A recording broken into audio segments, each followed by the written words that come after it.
Okay, I'll just show you how to pair a mobile to the Bluetooth audio system in this 2019 VW Transporter. First of all, we make sure Bluetooth's on, and then we're watching out at the bottom.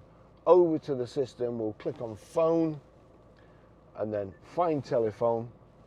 Now I'm just going to wait. It's already showing up here, but I'm just going to wait for the system to kind of catch up.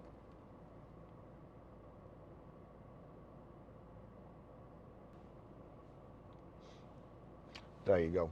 Right, it's caught up now. So it's showing on the device.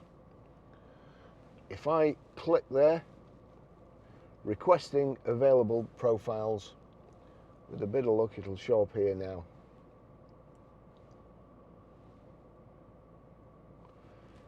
Does this passkey match? Pair and yes. So yes and pair.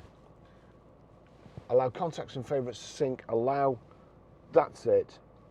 And you'll see, or quickly there, you would have seen it was connected for telephone and media. It probably won't be as bad as it, or take as long as it did then for you. As I say, this was connected before. I've just deleted it and then immediately paired it again. So the system's thinking, what's this idiot doing?